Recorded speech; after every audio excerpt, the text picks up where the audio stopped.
সরকার পতনের এক দফা আন্দোলনে উত্তাল ঢাকা। গণভোট ও জুলাই সনদ বাস্তবায়ন সহ সরকার পতনের এক দফা দাবিতে রাজধানীতে বিক্ষোভ সমাবেশ করবে 11 দলীয় জোট। গুলশানে জোটের শীর্ষ নেতাদের বৈঠক শেষে এই তথ্য জানান 11 দলীয় জোটের মুখপাত্র হামিদুর রহমান আজাদ। 3 দিক থেকে হচ্ছে বিএনপির পতন। ইউনূসের আন্তর্জাতিক চাপ, জামায়াতের আন্দোলন আর হাসিনার ফেরার চেষ্টা। এই 3 দিকের চাপ এতটাই শক্তিশালী যে বিএনপি যতই চেষ্টা করুক না কেন তারা টিকতে পারবে না। কারণ যখন 3 দিক থেকে একসাথে আক্রমণ আসে তখন কোনো সরকারই টিকে থাকতে পারে না। বিএনপির নিজের কর্মীরাই এখন সরকার পতনের আন্দোলনের ডাক দিয়েছে। যারা ভোট দিয়ে বিএনপিকে জিতিয়েছিল, যারা রাস্তায় মিছিল করেছে বিএনপির জন্য, যারা প্রচারণা চালিয়েছে, পোস্টার লাগিয়েছে, ভোট দিয়েছে এবং জিতিয়েছে, সেই কর্মীরাই এখন বলছে এই সরকার চলতে পারে না। কথায় আছে বোবা মানুষের শত্রু নেই। একসময়ের বহুল প্রচলিত এই প্রবাদটি এখন যেন বুমেরাং হয়ে ফিরে এসেছে খোদ প্রধানমন্ত্রী তারেক রহমানের দিকে। রাজনৈতিক ময়দানে এতদিন সবার একটা বড় অভিযোগ ছিল, তিনি কেন কথা বলেন না, তিনি কি বোবা? কিন্তু যখন তিনি মুখ খুললেন তখন রাজনীতির মাঠ তো দূরের কথা, কাঁপছে পুরো নেট দুনিয়া।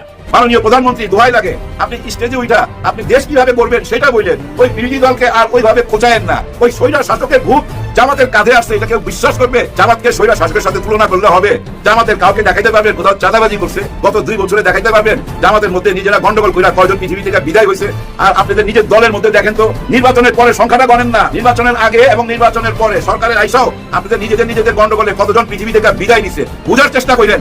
দেশের মানুষের কথা চিন্তা করেন। দর্শক, বর্তমান সরকার যেইভাবে দেশ এবং সংসদ পরিচালনা করতেছে তাতে করে যে কোনো সময় গদি হারাতে পারে এই বিএনপি সরকার। কারণ আপনারা জানেন, মহান সংসদে সরকারি দলের নেতাকর্মীরা যেই সমস্ত বিল সংসদে উত্থাপন করেছে প্রত্যেকটা বিলই সংসদে পাশ হয়েছে।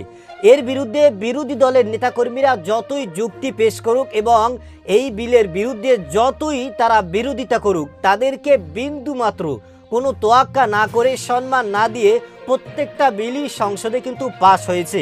যে কারণে সংসদ থেকে একাধিকবার ওয়াকআউট করার ঘটনা ঘটেছে। ইতিমধ্যে 11 দলীয় ঐক্যজোট নেতাকর্মীরা তারা রাজপথে নেমে এসেছেন এবং তারা কঠোর আন্দোলন করার হুঁশিয়ারিও দিয়েছেন। দর্শক, এ বিষয়ের কিছু অংশ ভিডিওর শুরুতে শিরোনামে আপনারা দেখেছেন, বিস্তারিত পুরো ভিডিও জুড়ে।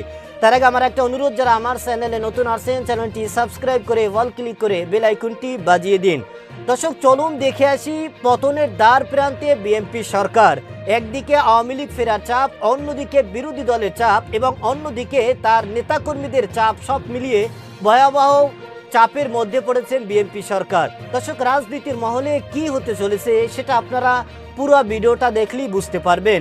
ভিডিওটা অত্যন্ত গুরুত্বপূর্ণ, তাই ধৈর্য ধরে একটি লাইক এবং পুরো ভিডিওটা শেষ পর্যন্ত দেখতে থাকুন। টাঙ্গাইলে গেছিল আমাদের প্রধানমন্ত্রী, মাননীয় প্রধানমন্ত্রী টাঙ্গাইলে যখন গেছে ওইখানে মঞ্চে কৃষি কার্ড দিছে। কৃষি কার্ড নিয়ে অনেক কথা আছে, সেগুলো আমি বাঁকা চোখে দেখতে চাই না। ভাই, 1 টাকা হইলেও তো মানুষ পাইছে, তাই না? কে কারে 1 টাকা দেয়, বুঝলেন না? কিছু হইলেও তো পাইতেছে মানুষ। আমি ওই অ্যাঙ্গেলে দেখতে চাই।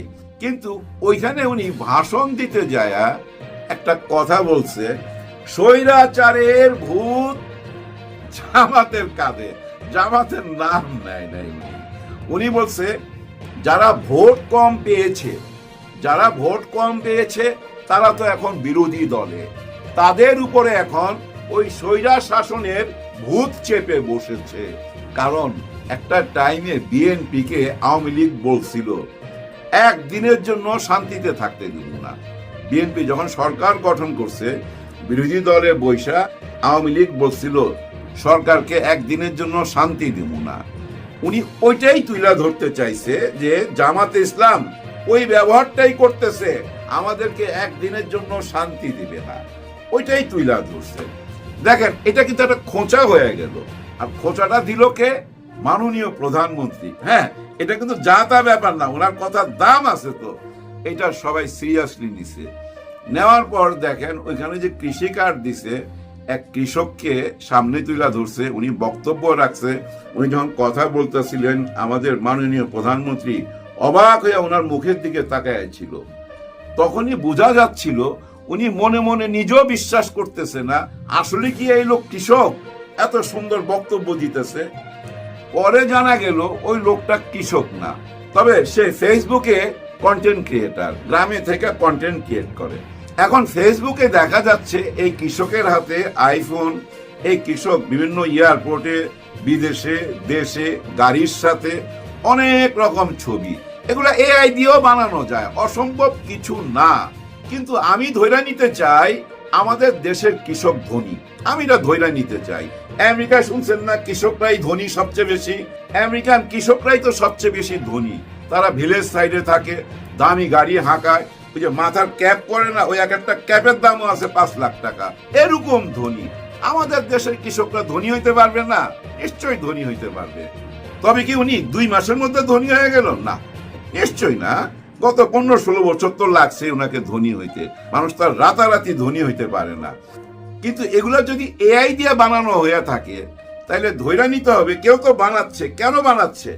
ওই কথার জবাব দিতে, কারণ স্বৈরা শাসকের ভূত চাপছে বিরোধী দলের কাঁধে। ওই কথাটার জবাব দিতে যায় ওই মঞ্চে যে কৃষককে কৃষি কার্ড দিছে, ওই কৃষককে এখন সামনে তুই লাইনা বলতেছে ভুয়া কৃষক। এই লোকটা আসলে রাজনীতি করে, ধনী লোক, বড় লোক। এবং এমনও শোনা গেছে ওইখানে একজন কিষানি ছিল, ওই যে মাতলা মাথায় দিয়া, ওই কিষানির নাকি টাঙ্গাইল শহরে 5 তলা বাড়ি আছে, তাকে কিষানি সাজায়া, কৃষক সাজায়া এরকম নাটক করছে। কিন্তু এই নাটকটা কি মাননীয় প্রধানমন্ত্রী জানে? নিশ্চয়ই জানে না। যদি নাটক হয়ে থাকে তাহলে স্থানীয় লোকরা করছে, ওনার তো ঢাকা থেকে জানার কথা না। কিন্তু বদনামটা কার হবে সেটা হলো বড় কথা। এই সরকারের যেখানে যা কিছু ঘটুক না কেন, এই সমস্ত বদনাম আইসা করবে মাননীয় প্রধানমন্ত্রীর উপরে। গত 16 বছরের সমস্ত বদনাম শেখ হাসিনার উপরে পড়ছে না, ঠিক তেমনি ভাবে ওনার উপরে আইসা পড়বে। এই জন্য আমি মনে করি, আমার ব্যক্তিগত এটা পরামর্শ, ওই খোঁচাখুচি না কইরা ওই সুইর ভিতরে সুতা দিয়া দেন, আর সুতা দিয়া দিলেই সেলাই করতে পারবেন। সম্পর্ক যদি ছিঁড়া যায় থাকে, ওইটা সেলাই করার সময় এখনো আছে। ভাই ব্রাদার, 5ই আগস্টের ওই 36 দিনে অনেক ভিডিও তো আপনারা দেখছেন, গুলি খাইতাছে, পয়রা যাইতাছে, দৌড়ে এসে আরেকজন টাইনা নিয়ে যাইতাছে, এরকম ভিডিও দেখছেন না? ওইখানে কি ওই টাইনা নেওয়ার সময় জিজ্ঞাসা করছে, এ ভাই তুই কোন দল করিস, তুই কি বিএনপি না জামাত না শিবির? দেখে নাই। দেখছে বুকে রক্ত, রক্তের রং লাল, সবাই রক্তের রং লাল। নিজের ভাইকে নিজের টাইনা নিয়ে যাইতেছে, ওইখানে কিন্তু দল জিজ্ঞেস করতেছে না, মানুষের প্রতি মানুষের মায়া মহব্বত। কারণ সবাই মিলা স্বৈরা শাসকের বিরুদ্ধে একটা আন্দোলনে নামছে, ওনার শাসন আমলটা মাইনা নিতে পারতেছিল না। 16 বছরে মানুষ অস্থির হয়ে গেছিল, মানুষ বিচার পাইতেছিল না। সাংবাদিকরা তুইলা ধরলো বেনজির এত কোটি টাকার মালিক, এমন এমন জায়গা দখল করছে, হিন্দুদের জায়গা দখল করছে, রিসোর্ট বানাইছে, হাজার হাজার কোটি টাকা। ওনার 4-5টা ফ্ল্যাট আছে, এক একটা ফ্ল্যাটের দাম 100 কোটি টাকা। এইসব কিন্তু সবাই লেখালেখি করতেছিল। কিন্তু সরকার কি তাকে অ্যারেস্ট করছে? কোনো কিছু জিজ্ঞেস করছে না? সরকার নীরবে এয়ারপোর্ট দিয়া পার করে দিল। আওয়ামী লীগ সরকারের কথা বলতেছি। সেদিন থেকেই কিন্তু মানুষের ভিতরে ভীষণ ভাবে ক্ষোভ জন্ম নিছে। হায় হায়, সরকার এইটা কি করলো? দেখেন, আওয়ামী লীগ সরকার কি জানতো না তাদের একজন মন্ত্রীর 350 বাড়ি বিদেশে? এটা কি জানতো না? নিশ্চয়ই জানতো। এগুলো আমাদের কাছ থেকে লুকাইতো। কিন্তু এখন তার ওই দিনটা নাই, এখন কোনো কিছুই লুকাইতে পারবে না কেউ। দর্শক, আপনারা জানেন বাংলাদেশের রাজনীতির মহলে আবারও উত্তাপ ছড়িয়ে পড়েছে এবং এই জুলাই জাতীয় সনদ ও গণভোট নিয়ে ইতিমধ্যে কিন্তু বিরোধী দলের নেতাকর্মীরা এবং 11 দলীয় ঐক্য জোট তারা কিন্তু রাজপথে ইতিমধ্যে আন্দোলন করার জন্য নেমে পড়েছেন এবং তাদের দাবি হচ্ছে জুলাই জাতীয় সনদ বাস্তবায়ন করা এবং গণভোটকে বাস্তবায়ন করা। শুধু বাস্তবায়ন নয়, প্রত্যেকটা অক্ষর, প্রত্যেকটা শব্দ এবং প্রত্যেকটা লাইন এবং আকার, রসিকার, দিগুকার এগুলো সহ বাস্তবায়ন করতে হবে। কিন্তু সরকার চাইছে তার ক্ষমতাকে স্থায়িত্ব করার জন্য, তার ক্ষমতাকে আরও পাকাপোক্ত করার জন্য তিনি এই গণভোটের বিরোধিতা করতেছে। নির্বাচনের আগে তিনি এই গণভোটের পক্ষে থাকলেও নির্বাচনের পরে এটাকে বানচাল করার জন্য নানান পায়তারা এবং নানান অজুহাত ও সংবিধানের দোহাই দিয়ে তারা এটাকে এড়িয়ে চলছে, যে কারণেই আবারও রাজনীতির মহলে উত্তাপ ছড়িয়ে পড়েছে। ইতিমধ্যে অনেকবার সংসদে ওয়াকআউট করার ঘটনা ঘটেছে। আপনারা জানেন সরকারি দলের যেই সমস্ত সংসদ সদস্যরা রয়েছেন তারা যেই সমস্ত বিল উত্থাপন করেছেন তার প্রত্যেকটাই কিন্তু বাস্তবায়ন হয়েছে। এর বিরুদ্ধে বিরোধী দলের নেতাকর্মীরা যতই যুক্তি পেশ করুক এবং এটার বিরোধিতা যতই করুক, কিন্তু তাদের কোনো কথা তোয়াক্কা না করে, তাদেরকে বিন্দু মাত্র কোনো দাম না দিয়ে সরকারি দলের লোকেরা তারা যেইগুলোই বিল উত্থাপন করেছে প্রত্যেকটা বিলই কিন্তু সংসদে পাশ হয়েছে। যে কারণে এদেশের মানুষ আর আগের মতো বোকা নেই, তারা ইতিমধ্যে বুঝে গেছেন যে সরকার পক্ষপাতিত্ব হয়ে তাদের ক্ষমতাকে স্থায়িত্ব করার জন্য তারা এক পক্ষ হয়ে কাজ করছে। এভাবে যদি চলতে থাকে আর এদেশের মানুষ যদি ফুঁসে ওঠে তাহলে আওয়ামী লীগের মতো বিএনপির অবস্থাও ভয়াবহ হতে পারে। দর্শক, একদিকে আওয়ামী লীগ ফেরার চেষ্টা, অন্যদিকে বিরোধী দলের সাথে যেই তারেক রহমান মাঝে মাঝে খোসা দিয়ে কথা বলেন, এই বিরোধী দলের 11 ঐক্য দলীয় যে জোট রয়েছে তারা যদি রাজপথে নামেন এবং তাদের সাথে যদি আওয়ামী লীগরাও রাজপথে নামেন এবং বিএনপির নিজের দলের মধ্যেই কিন্তু অনেক উচ্ছৃঙ্খলা রয়েছে এবং তারা নিজেদের মধ্যেও কিন্তু অনেক ধরনের দ্বন্দ্ব এবং অনেক সমস্যা রয়েছে, যে কারণেই সব কিছু মিলিয়ে কিন্তু বর্তমান যেই সরকার রয়েছে প্রধানমন্ত্রী তারেক রহমান তার পরিস্থিতি এবং তিনি কিন্তু অত্যন্ত চাপের মধ্যে রয়েছেন এবং এই চাপের মধ্যে থাকার কারণে যে কোনো সময় যে কোনো মুহূর্তে কিন্তু তিনি তার গদি হারাতে পারেন।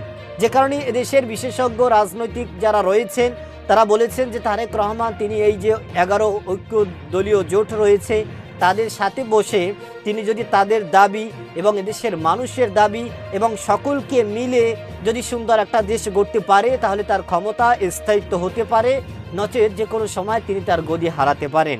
দর্শক, এ বিষয়ে আপনার কি মতামত সেটা আমাদের কমেন্ট সেকশনে অবশ্যই জানাবেন। আজ এ পর্যন্তই। সুস্থ থাকবেন, ভালো থাকবেন।